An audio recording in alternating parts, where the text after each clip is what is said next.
So we just finished demonstrating a freehand cube in perspective, freehand perspective. And now I'm going to go ahead and move into the next geometric form, which is going to be a cone. Okay? So again, we have cone, cylinder, spheres, and cubes. And those are our four geometric shapes that we've got to get good at drawing. Okay? So when I do this, I'm looking down on the cube a bit, and I'm seeing that the circular base of the excuse not cube, but the cone, the cylinder base of the cone is at an angle, turned like this because I'm looking down on it, right? Obviously, if I was looking at eye level, it would be flat and I wouldn't see any circle at all. So what we have is an ellipse. Okay, now I can freehand the ellipse, and I may do this two different ways. You can build a box in perspective, which again is freehand perspective, so it can be a little difficult. So I'm going to draw the oval that I think it is. Then I'm going to contain it in a box. Then I'm going to bisect the box, and I'm going to find the center point of that particular square that's in perspective. Okay, so let's watch. As I go here, I make my motion, I look at it, and I create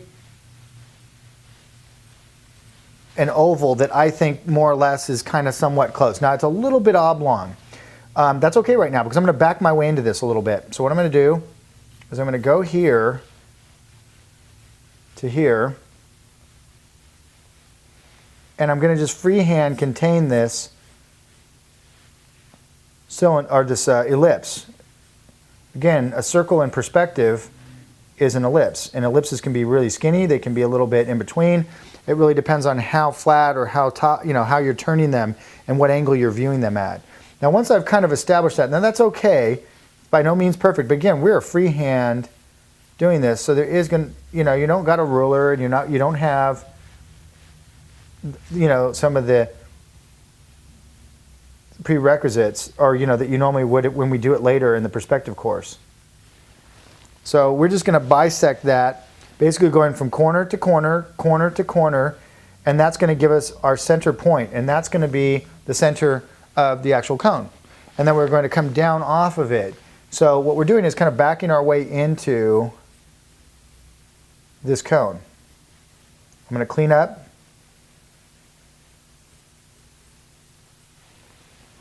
my oval.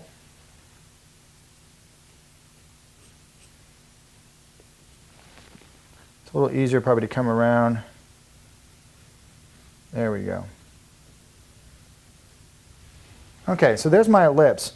What I'll do at this time, take my kneaded eraser, and again, I'll just form it into a nice little point, and I'll clean up some of the spillover that occurred as I was coming around that. Now, freehand ellipses has to be the bane of most artists' existence, I swear. It's one of the worst, hardest things to do. And when you're in still life, when we get into that, you're going to see that drawing ellipses are one of the most imperative, important, shapes that you can draw, because any vase, any shape, the base of a vase, the top neck of it, the top opening of it, they're all going to be little ellipses that are stacked on each other, and those ellipses need to be somewhat consistent. If they start to weeble wobble, or you start getting different angles on the bottom and top, the vase will not be solid. It'll look like it's falling over. It'll look like it's tipping over. I mean, all kinds of bad things can happen. So we got to learn how to do freehand ellipses, and that goes back to your oval training.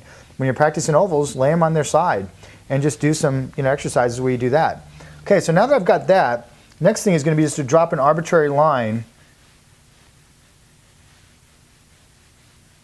down to the center point, and then clean it up a little bit if you have to go down on the side, and just kind of drop it like that. Okay, so now there's our center line, which is establishing the height, and we're just going to estimate this to the height, and then we're going to connect our points. So we're going to go from here, and we're just going to try to freehand. Now all this is great practice for your hand.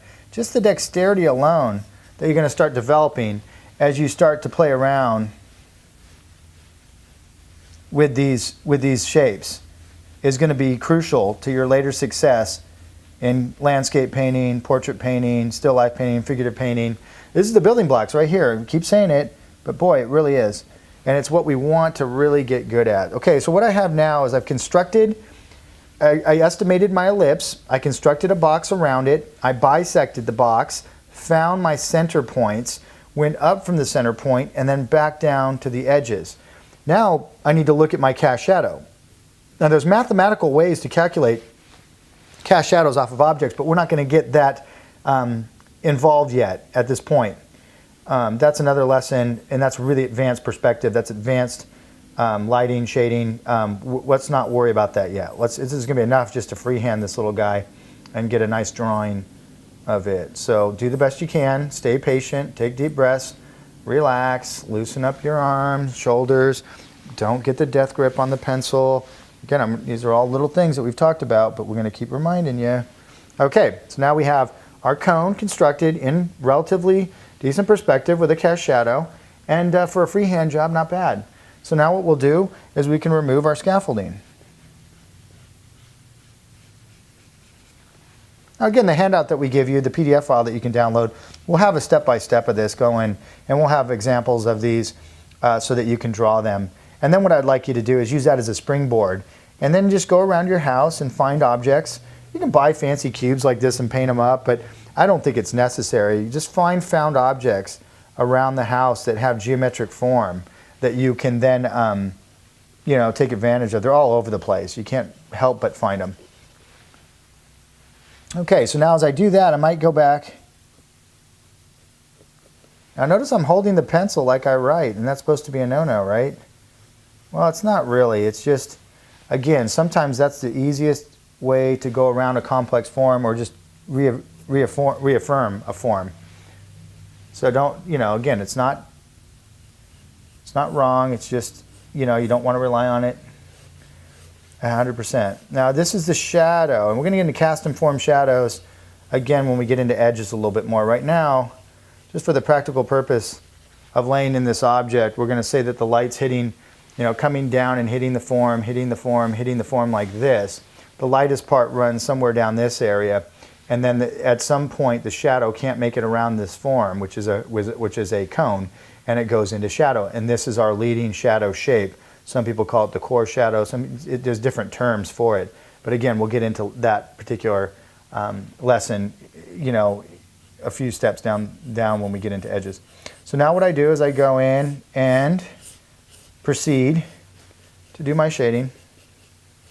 Again, let's not make a big deal out of it. This is just a nice little warm-up exercise. You could even use these as some of your warm-up exercises along with the abstract shapes and the ovals that I've been telling you to start getting involved in. Just make up geometric shapes, sketch them, and just practice freehand perspective. I mean, freehand perspective is an extremely handy tool to have at your disposal, especially when you're an outdoor landscape painter, plein air painter, and you're going to be out there having to freehand. You can't run vanishing points off, and you can't do all that crazy stuff that you can do when you're in a controlled environment in your studio with a large drafting table and all that kind of good stuff.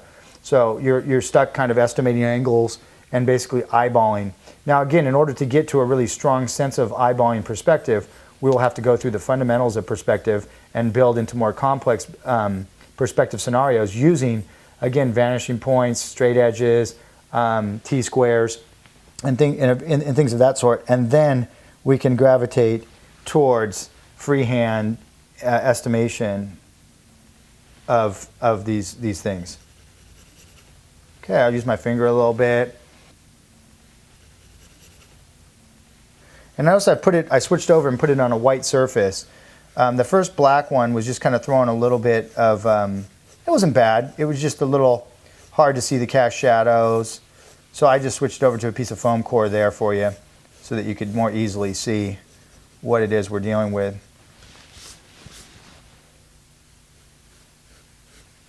Okay, so here we go. We're just filling in our cone, and we're trying to get a nice rendition.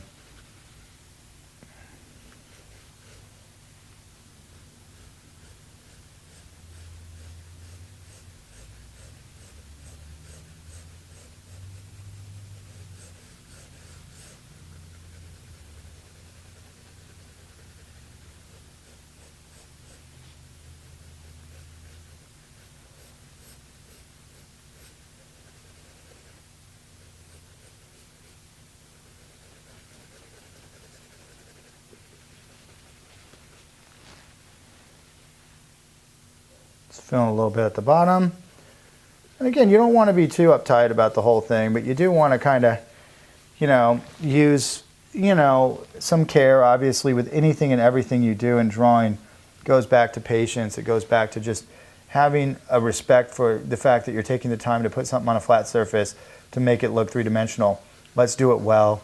Let's do it with a lot of patience, a lot of love, and let's compound that into larger, more complex efforts that are going to be, the really where it really counts. Your professional jobs, your portfolio pieces that are going to get you those jobs and those positions that you're looking and aspiring towards. Most of the time I will address training in art as a profession. And I don't mean to leave out those of you who do it strictly as a really serious passion. Those are actually my favorite people to teach. They're the ones that have a sincere love of it. And I'm not saying the professionals don't, but the professionals are always driving to try to be better than they are, quicker than they should, or they seem to be. And it usually ends up slowing down and hampering the progress. It can sometimes lead to expectations that are, kind of delusions of grandeur, trying to get good for, so you can go out and conquer the art world or something. Really, it's a competition between yourself. You want to sincerely have a great love of the craft of drawing, at which time it's just a matter of time before you become really great at it, okay? So I'm going to set up my next geometric shape and we will get on with the sphere, okay?